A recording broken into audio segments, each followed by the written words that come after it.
Friends, आप सभी का स्वागत है अपने चैनल गुरुजी वर्ल्ड 93 पर, जहां हम मनोविज्ञान का संपूर्ण पाठ्यक्रम आपको करा रहे हैं, जिससे आप आगामी शिक्षक भर्ती में अपनी एक सीट नियुक्त कर सकें। आज का जो हमारा टॉपिक है वो है पिछड़ा बालक।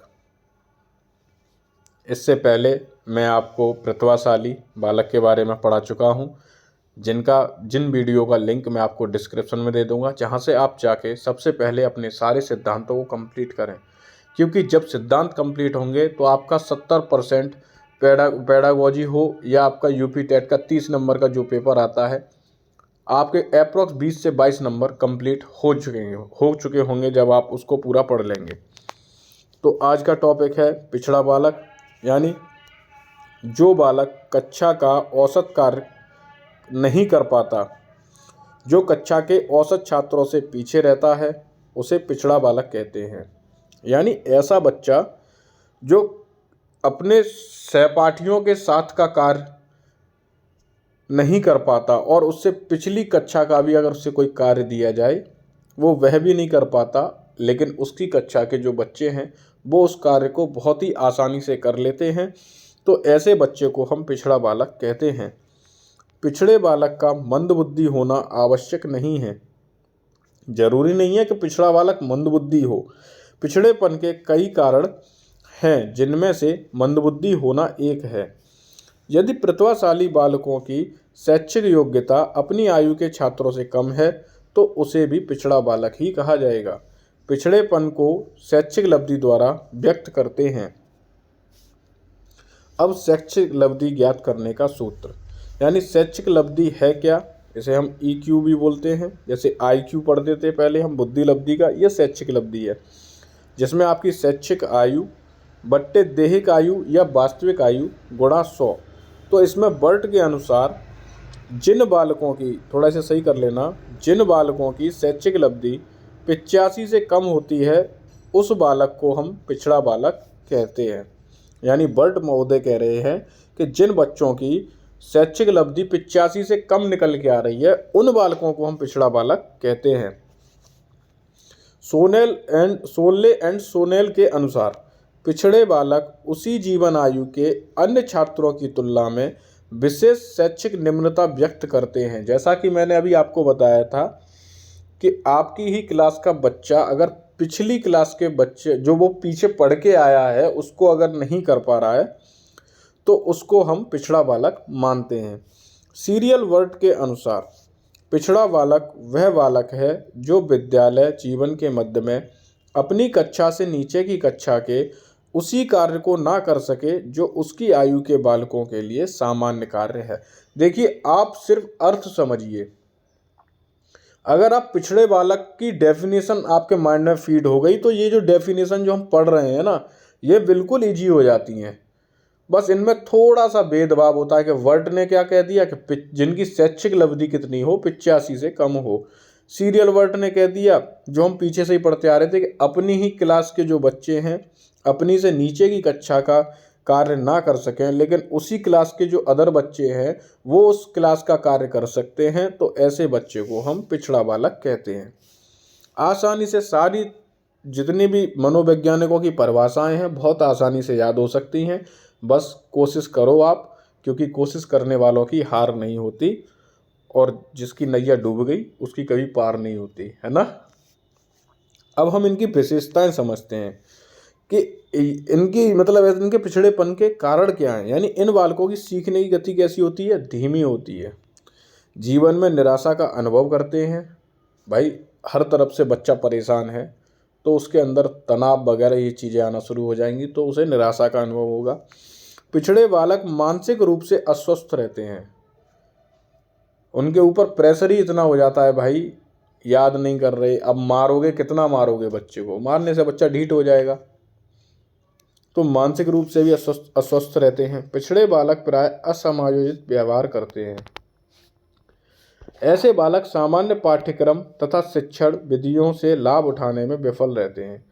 अब जो पिछड़ा बालक होता है, जो हमारा रेगुलर पाठ्यक्रम होता है या हमारी जो भी शिक्षण विधियां हैं, उनसे बेचारे वो लाभ उठाने में भी विफल रहते हैं, क्योंकि उनका IQ इतना होता ही नहीं है। लेकिन ऐसा नहीं है कि जिसका IQ हाई हो वो भी पिछड़े बालकों में आ जाता है। मतलब उनके सीखने की जो गति वगैरह है या उनके आसपास का जैसा माहौल है, इन सब की वजह से बच्चे के मानसिक इन सब चीज़ों पर काफ़ी प्रभाव पड़ता है। ऐसे बालक अपनी और उससे निचली कक्षा का कार्य करने में असमर्थ रहते हैं, जन्मजात योग्यताओं की तुलना में कम शैक्षिक उपलब्धि वाले होते हैं, यानी इनकी जो शैक्षिक उपलब्धि होती है वो काफ़ी कम होती है। विद्यालय कार्य में सामान्य बालकों के समान प्रगति नहीं कर पाते हैं। अब पिछड़ापन व शैक्षिक मंदता के कारण सामान्य से कम शारीरिक विकास, जो सामान्य बच्चे का शारीरिक विकास होगा वो पिछड़े बच्चे का नहीं होगा। शारीरिक दोष, यानी बच्चे के अंदर क्या होंगे, शारीरिक दोष होंगे, शारीरिक रोग होंगे। जब बच्चा बहुत ज़्यादा तनाव में होगा तो रोग ऑटोमेटिकली उसके अंदर पनपना स्टार्ट हो जाएंगे। परिवार की निर्धनता, यह भी एक कारण है। अगर परिवार निर्धन है तो बच्चे को उसके लेवल की शिक्षा नहीं प्रोवाइड करा सकता, यह भी एक पिछड़ेपन का कारण है। परिवार का बड़ा आकार होना भी पिछड़ेपन का एक कारण है।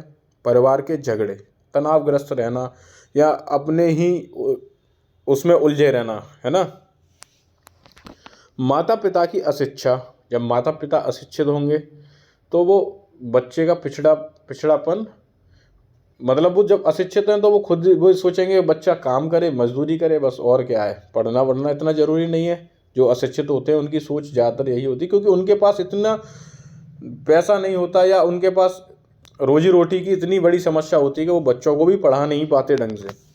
और बुरी आदतें, माता पिता की जो बुरी आदतें होती हैं, अनुचित दृष्टिकोण, बच्चे के ऊपर ध्यान ही नहीं है। तो इन सभी स्थितियों के कारण पिछड़ेपन का, ये भी पिछड़ेपन का एक बहुत बड़ा कारण है। बच्चा विद्यालय में अनुपस्थित है, उसकी अनुपस्थिति का कारण भी एक पिछड़ेपन का ही कारण है। विद्यालय का दोषपूर्ण संगठन एवं वातावरण, यानी कि अब दोषपूर्ण संगठन से मतलब हो गया, जैसे मान लो होते हैं काफ़ी टीचर्स के अंदर ये चीज़ें देखी जाती हैं कि बच्चा थोड़ा, बच्चों के अंदर वो परिवर्तन करना या उनमें हीन भावना से उनको देखना या सामने वाले की परिस्थिति को ना समझते हुए उसको अन्य बच्चों के साथ ना बिठालना, काफ़ी चीज़ें होती हैं जो पिछड़ेपन के बच्चे काफ़ी फेस करते हैं। कहीं कहीं टीचर भी अच्छे होते हैं जो उनको बहुत प्रोत्साहित करते हैं, कहीं नहीं करते। पिछड़ापन दूर करने के उपाय, अब हम इनके उपायों के बारे में बारीकी से चर्चा करेंगे। बालकों के शारीरिक रोगों एवं दोषों का उपचार, उनके शारीरिक रोग व दोषों का उपचार किया जाए, व्यायाम की व्यवस्था की जाए, बच्चों को संतुलित एवं पौष्टिक आहार दिया जाए, निर्धन बालकों को निःशुल्क व छात्रवृत्ति दी जाए, बालकों के परिवार का वातावरण सुधारा जाए, बालकों के प्रति माता पिता का संतुलित दृष्टिकोण, बालकों को नियमित उपस्थित हेतु प्रेरित किया जाए, यानी माता पिता बच्चों को डेली नियमित रूप से उसको विद्यालय छोड़ने जाएं, लेने आए, यानी उसकी प्रेजेंटेशन बहुत ज़रूरी है। जब बच्चा धीरे धीरे उस माहौल में पढ़ेगा तो वो स्वतः ही अपने आप अपने कार्यों को समझेगा और आगे बढ़ेगा। माता पिता को साक्षर व उनमें अच्छी आदतों का विकास किया जाए। माता पिता, जहाँ पर ऐसा लगे कि माता पिता अशिक्षित है तो उनको भी इसके बारे में अच्छी तरीके से ब्यौरा दिया जाए, समझाया जाए, आगे तक का उन्हें प्लान बताया जाए कि जब बच्चा पढ़ेगा तो आपका ही भविष्य उज्ज्वल होगा, है ना। बालकों के लिए शैक्षिक निर्देशन का प्रबंधन किया जाए। अब पिछड़े बालकों की शिक्षा, स्टोन्स के शब्दों में, आजकल पिछड़ेपन के क्षेत्र में किया जाने वाला अधिकांश अनुसंधान यह सिद्ध करता है कि उचित ध्यान दिए जाने पर पिछड़े बालक शिक्षा में प्रगति कर सकते हैं। यानी स्टोन्स महोदय कह रहे हैं अगर हम पिछड़े बालकों पर उचित ध्यान दें तो वह भी प्रगति कर सकते हैं, जिसके लिए विशिष्ट विद्यालयों की स्थापना की जाए, विशिष्ट कक्षाओं की स्थापना, विशिष्ट विद्यालयों का संगठन, अच्छे शिक्षकों को नियुक्त किया जाए और जो शिक्षा हो वो छोटे समूह में कराई जाए, ना कि बड़े बड़े समूह में नहीं कराई जाए। अध्ययन के विषय कैसे हो, अमूर्त होने चाहिए। जो बच्चे के सीखने के जो विषय हैं वो कैसे हों, अमूर्त हों।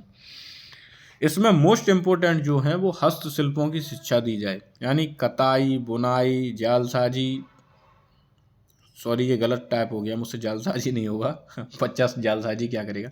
जिल्द का जो होता है ना, जिल्दी का कपड़ा होता है, उसको बनाना, टोकरी बनाना, लकड़ी और चमड़े का काम, ये लड़कों के लिए, बालकों के लिए। और बालिकाओं के लिए बुनना, कढ़ाई, सिलना, खाना बनाना एवं गृह शिल्प की शिक्षा दी जाए। विशेष शिक्षण विधियों का प्रयोग, यानी सरल एवं रोचक विधियां शिक्षण उपकरणों की सहायता से दी जाएं। मौखिक शिक्षण कम दिया जाए। पढ़ाए गए विषय की बार बार पुनरावृत्ति कराई जाए, जिससे कि पिछड़ा बालक जो होता है वो भूल जाता है, तो उसको हमें क्या करना है भैया, बार बार उसको पुनरावृत्ति करानी है। अर्जित ज्ञान का प्रयोग के अवसर दिए जाएं, जो पढ़ाया जाए उसको ऐसे अवसर प्रदान किए जाएं कि उसकी जिसने जो सीखा है उसका प्रयोग करके वो अपनी शैक्षिक लब्धि को अग्रसित करे या उसको प्रोत्साहित करे। यानी जो पढ़ाया है उसी के यूज के बेस पर आपको उससे प्रश्न किए जाएं, क्वेश्चन आंसर किए जाएं। बच्चों को बैठाल के आपस में अंताक्षरी करवाते हैं ना, इस तरीके से गेम खिलाए जाएं उनको। योजना पद्धति के आधार पर कार्य कराए जाएं। भौगोलिक, ऐतिहासिक, सांस्कृतिक संस्थाओं का भ्रमण कराया जाए। यानी कि अगर आप भूगोल वगैरह इनके बारे में पढ़ा रहे हो तो आप उनको रटाएं नहीं, ना सिखाएं उनको, ना ऐतिहासिक या ऐसी जगहों पर उनको भ्रमण कराएं, स्काउटिंग वगैरह जैसा होता है ना, जिससे वो और अच्छे से उस चीज़ को समझ सकें। स्टोन्स के अनुसार इस बात की सावधानी रखनी चाहिए कि एक बार में अधिक ना पढ़ा दिया जाए। इसको भी थोड़ा सही कर लेना भाई, मुझे क्षमा करें, टाइपिंग करते हुए पता नहीं एक ना एक वर्ड गलत टाइप हो ही जाता है और मुझे डेली यही चीज़ आप लोगों से कहनी पड़ती है। इसके लिए मैं आप लोगों से तहे दिल से माफ़ी मांगता हूँ। आशा करता हूँ आप सभी लोगों को पिछड़े बालक के बारे में सारी जानकारी मैंने आपको प्रोवाइड कराई है। इसके अलावा आपको अदर कोई वीडियो देखने की ज़रूरत नहीं पड़ेगी और यह आपके आगामी शिक्षक भर्ती, यूपी टेट, सी टेट, जिसमें भी आप बैठें, इससे बाहर कुछ नहीं जाएगा, इसकी गारंटी मैं लेता हूँ। एक आध क्वेश्चन ऊपर नीचे हो सकता है, लेकिन मैं सिर्फ वही कंटेंट आपको प्रोवाइड करा रहा हूँ जो आपके एग्जाम पॉइंट ऑफ व्यू से मोस्ट इम्पोर्टेंट है। आप सभी से बस यही अनुरोध है, चैनल को आगे सपोर्ट करें, शेयर करें। धन्यवाद।